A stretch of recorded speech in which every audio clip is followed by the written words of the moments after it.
Okay, so we've started to create the book. We've got images, text, audio, video, lots of features in there. Let's now talk a bit about clip art and frames. You can insert lots of your own clip art and bits into there, but we've actually got a whole archive of clip art available for all sort of occasions. First thing I really want to do is, you might be looking at it thinking that you want the whole double page spread to be about, maybe this holiday. So again, using the right hand button of the mouse, you can copy an item that's in place, again, clicking the right mouse, clicking paste, and suddenly you've got a nice picture across the 2 pages, which can be your background for creating the rest of the book. If we just click save as we go along, that will just update the book. Now, going on to clip art, the little star symbol here, you'll see there's lots of clip art for all occasions. If I just go back to the folders, you'll see that it's for birthday, children, holidays, every kind of possible occasion. If we just look at vacation at the moment and we go on, maybe here we've got a little rubber ring, and maybe also we want this little person here sat on a beach. Now I'm just dragging them on top of each other, and that's fine, because when I click on the page I can then resize them to whatever size is suitable. I can also rotate them if necessary, and I can put them in whatever situation I want to make it fit on the page. If I again do exactly the same with the rubber ring here and I make it a bit smaller, and you'll find then you'll put your photos in between it and it makes the page a bit more exciting, a bit more animated. Just moving it to one side. If I just take this image off the page for a minute, again, because it's not a background, I just click to delete the image.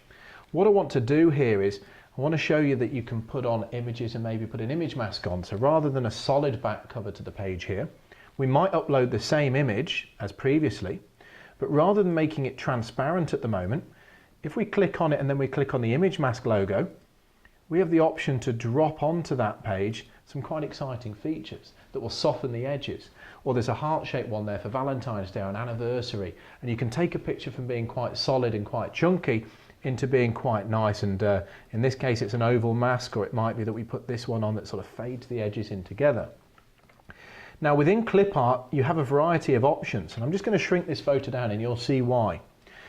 If we go to the clip art tab, one of the things we have in place is we have colours, and if we were to click on colours here, you'll see they're literally just colour swabs. Now what I'm going to do is show you that if we just drop a yellow square on the page and maybe a blue one as well, and what I want to do here is I want to make this slightly larger. I want to make this like a rectangle. And then what I want to do is drop one of these image masks on top of that rectangle. And you can see what's happened, it's faded the blue there. I'm just going to make it a bit bigger. And then I'm going to right click the mouse and send it to the back, because it's the last thing I want, it's the bottom thing on the page.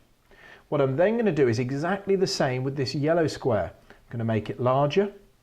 I'm then going to drop an image mask on top of it. And what you'll notice is I've suddenly got the yellow within the blue. Now again, what I want to do is then click on the photo. I want to right click and I want to click on bring forward, and that's brought it forwards. And I'm going to change that image mask back to the one I originally had. And by doing it, you can now see that we've got the beach scene within a couple of colour backgrounds, which is a really nice way of personalising and framing those to suit you. So we've got these in place. What we can then do, if need be, is we can put a frame on. And by clicking on the Frames tab, there are square and circular frames that you can stretch out to suit you. And what I'm going to do here is go back to the folder where I've got round frames. And maybe I want one that's, let's go to the miscellaneous file and see what's in there. Maybe I want this bamboo one. Now don't worry when you put it on that it's too large for the picture, that's fine. It is as simple as dragging the photo or dragging the frame around the photo. So just as you would with an image or anything else, you'd suddenly drag it so that it totally encapsulates it, and it's as simple as that. Now the final feature that I just want to put in place is I want to put a soundtrack on for the book. We mentioned before that you can upload audio, and if you've not seen that, please look at the audio and video tutorials because they're really helpful. But if we go back to the audio tab here and we click on it, one of the options is you have a drop down box here where if you've got audio uploaded you can select which one plays as a soundtrack throughout the book. Here I've selected Far Away, and then we just click the cross at the top.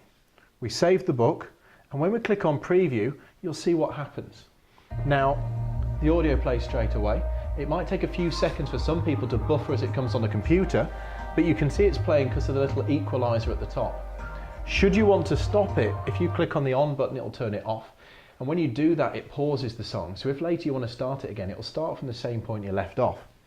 As we then put it back on, just turn it down and we move throughout the book, what you'll see now is that what we've started to create, we've got videos in place, and if we want to watch the video, we'd pause the soundtrack, watch the video. You can see the pages that we've just created a minute ago with the pictures and the holiday themes, and it's all starting to come together. And the possibilities are endless. The amount of frames, clip art and images you've got, you can create something very personalised, very exciting. And again, it's another feature that as you start to play around with layers and putting images and colours on images, you'll come up with something very, very personal and special. myvbook.com, the next generation of sharing. Save a tree, send a V.